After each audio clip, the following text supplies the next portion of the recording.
नमस्कार मित्रों, स्वागत है आपका आपके अपने YouTube चैनल पर। मित्रों, अब तक हमने अल्पाधिकार के कुछ सामान्य मॉडलों को पढ़ लिया है और आज से हम द्वैधिकार को शुरू कर रहे हैं, डिओपोली को शुरू कर रहे हैं। और आपको हम पहले भी बता चुके हैं कि जो द्वैधिकार होता है वो क्या होता है। जो आपका द्वैधिकार है ना, डिओपोली जिसको आप बोलते हैं, डिओपोली क्या है? डिओपोली एक प्रकार से अल्पाधिकार बाजार यानी ओलिगोपोली मार्केट का ही हिस्सा है। ठीक है। द्वैधिकार की जो प्रमुख सामान्य विशेषताएं हैं वो क्या हैं? सबसे पहली बात कि इसमें कितने विक्रेता होंगे? 2 विक्रेता होंगे, है ना, 2 सेलर्स होंगे। दूसरी बात क्या हो जाएगी? दूसरी बात होगी, पहली तो 2 विक्रेता, दूसरी बात क्या हो जाएगी कि गैर कपट संधायी होते हैं। ये गैर कपट संधायी, यानी इसको आप इंग्लिश में क्या बोलते हैं कि नॉन कलुसिव ओलिगोपोली, है ना।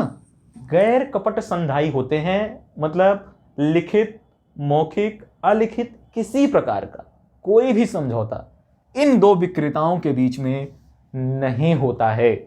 और हमने आपसे कहा था कि कोई समझौता नहीं हो रही है, कोई संधि नहीं हो रही है, इसका मतलब क्या हो जाएगा? ये गैर कपट संधायी हो जाएंगे।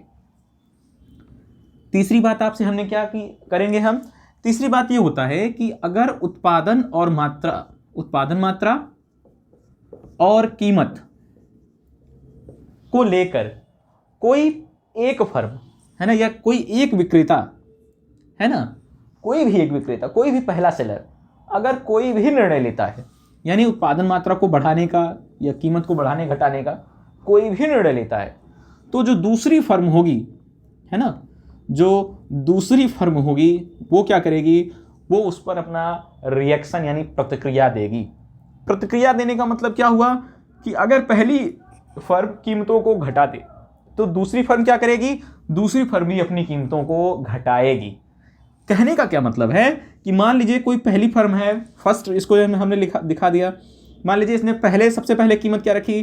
10 रुपए रखी, ठीक है। दूसरी फर्म में क्या की? कीमत को घटा के 9 रुपए रख दिया। रिएक्शंस क्या होते हैं? 10 को रिएक्शन क्या हुआ? कीमत घट के 9 रुपए हो गई। फिर दूसरी फर्म के रिएक्शन को पहली फर्म ने उस पर रिएक्शन दिया, कीमत घट के 8 रुपए, फिर कीमत घट के इसने 7 रुपए कर दी। यानी जो पहली फर्म ने जब कीमत 8 रुपए रखी तो दूसरी फर्म ने रिएक्शन किया और कीमतों को घटा के 7 रुपए कर दिया। इससे आपको क्या पता चलेगा? इससे आपको यह पता चलता है कि जो भी फर्म या जो भी विक्रेता उत्पादन कार्य में हैं, 2 के दोनों एक दूसरे पर प्रतिक्रिया देंगे, एक दूसरे के निर्णयों पर प्रतिक्रिया देंगे। और जब वो ये प्रतिक्रिया देंगे तो इससे क्या हो जाएगी? प्रतिक्रियाओं की एक श्रृंखला बन जाएगी। प्रतिक्रियाओं की एक श्रृंखला बन जाएगी, यानी आप इसको क्या कहेंगे? आप कहेंगे कि एक सीरीज बन गई है, किसकी? रिएक्शंस की, ठीक है। प्रतिक्रियाओं की एक श्रृंखला बन जाएगी। तो ये 3 मूल बातें द्वैधिकार में हैं। अब आप मॉडल कौन कौन से पढ़ेंगे? इसमें 2 तरह के मॉडल आप इसमें पढ़ेंगे, ठीक है। कौन कौन से मॉडल आप पढ़ेंगे? आप पढ़ेंगे सबसे पहले आपके जो सिलेबस में है अल्पाधिकार या द्वैधिकार में, कुर्नो, बर्ट्रैंड, एजवर्थ और स्टेकलबर, ठीक है। तो जो द्वैधिकार के मॉडल हैं उनको हम 2 तरह से देखते हैं, और जब दोनों तरफ से देखेंगे, 2 तरह से देखेंगे, तो किसको लेकर देखते हैं? सेलर को लेकर देखते हैं कि सेलर क्या मानता है। सबसे पहली बात, सेलर अगर ये मानता है कि परस्पर निर्भरता नहीं है, इंटरडिपेंडेंसी अगर नहीं है। इंटरडिपेंडेंसी नहीं है का मतलब क्या होगा कि अगर कोई विक्रेता यह मान ले कि परस्पर निर्भरता नहीं है, तो वह अपने कीमत या उत्पादन मात्रा में जो भी परिवर्तन करता है उसका प्रभाव केवल और केवल उसी विक्रेता पर पड़ता है, ठीक है। दूसरे ने अगर कोई निर्णय लिया है उसका कोई भी प्रभाव पहले विक्रेता पर नहीं पड़ेगा। दूसरी बात क्या हो सकती है, विक्रेता यह मान ले कि परस्पर निर्भरता यानी इंटरडिपेंडेंसी है। और अगर परस्पर निर्भरता है, इसका क्या मतलब होगा, परस्पर निर्भरता का मतलब यह होगा कि पहली बात तो प्रत्यक्ष प्रभाव। प्रत्यक्ष प्रभाव को कैसे समझेंगे कि अगर कोई विक्रेता यह मान रहा है कि परस्पर निर्भरता है, तो सबसे पहले अगर वह अपने कीमत में परिवर्तन करे तो उसकी विक्रय मात्रा पर क्या प्रभाव पड़ेगा, यह प्रत्यक्ष रूप से स्वयं का देखेगा जब, तो वो प्रत्यक्ष हो जाएगा। और अप्रत्यक्ष क्या होगा, इनडायरेक्ट क्या होगा कि अगर दूसरी फर्म अपनी कीमत या उत्पादन मात्रा में परिवर्तन करे तो इस पहली फर्म पर क्या प्रभाव पड़ेगा, किस तरह का प्रभाव पड़ेगा। बात समझ में आ गई आपको। तो दो तरह के मॉडल आप पढ़ेंगे, एक परस्पर निर्भरता जब विक्रेता स्वीकार करता है, और दूसरा जब परस्पर निर्भरता को, इंटरडिपेंडेंसी को विक्रेता स्वीकार नहीं करता है। जब परस्पर निर्भरता को, इंटरडिपेंडेंसी को विक्रेता स्वीकार नहीं करता है, उसके कौन कौन से मॉडल हैं। पहला मॉडल जो आपको पढ़ना है वो है कुर्नो का, दूसरा है बर्टेंडर का, बर्टेंड का, तीसरा कौन सा है, तीसरा है आपका एजवर्थ का, चौथा कौन सा मॉडल है आपका स्टेकलबर्ग का। चार के चारों मॉडल जो आप पढ़ेंगे वो क्या मान के चलते हैं कि परस्पर निर्भरता नहीं है, यानी प्रत्यक्ष प्रभाव केवल और केवल है।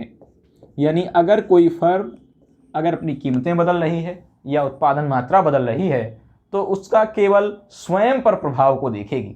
दूसरी फर्म अगर कोई निर्णय ले रही है इस तरह का तो उसका पहली फर्म पर कोई प्रभाव नहीं पड़ता है। फिर हमने कहा कि अगर विक्रेता परस्पर निर्भरता को स्वीकार कर लें, अगर परस्पर निर्भरता को स्वीकार कर लेते हैं तो क्या होगा। तो हमने कहा दो तरह से प्रभाव है, प्रत्यक्ष और अप्रत्यक्ष दोनों प्रभाव पड़ेंगे अब।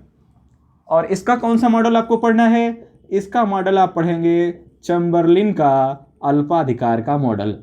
यानी जो चैम्बरलिन का मॉडल है वो किसका हिस्सा होगा, वो परस्पर निर्भरता जिसमें विक्रेता स्वीकार करते हैं उनका हिस्सा होगा। ठीक है, तो ये मोटी मोटी कुछ बातें हो गई द्वैधाधिकार से संबंधित। ठीक है, एक इंट्रोडक्शन हो गया ब्रीफ में कि द्वैधाधिकार में आप कौन कौन से मॉडल हैं और उनकी जो प्रमुख विशेषताएं हैं वो किस तरह से, मतलब एक उनका ओरिजिन पॉइंट क्या है ना, किन मुद्दों पर या किन मेन बातों पर या किस पॉइंट पर वो खड़े हैं, आधारित है। ठीक है, तो द्वैधाधिकार का ये आज का इंट्रोडक्शन हो गया। अगली क्लास में हम क्या करेंगे, हम कुर्नो के मॉडल को पढ़ेंगे। एक बात मैं आपको और बता दूं कि वीडियो छोटे नहीं होंगे, है ना, वीडियो थोड़े 30 मिनट 32 मिनट के होंगे। उसका रीज़न है कि कई बार कुर्नो आप क्लास में भी पढ़ें तो आपको नहीं समझ में आता है कि कुर्नो क्या कहना चाहते हैं, कैसे कहना चाहते हैं, कैसे उसका एनालिसिस हो रहा है, क्या क्या रिजल्ट है। कई बार आप मॉडल पढ़े होंगे, लेकिन जब आप पूरे लेक्चर को देखेंगे कुर्नो का तो आपको लगेगा कि हाँ 2-4 नई बातें हो सकता है आपको पता चले। ठीक है, आज के वीडियो में इतना ही। बहुत बहुत धन्यवाद।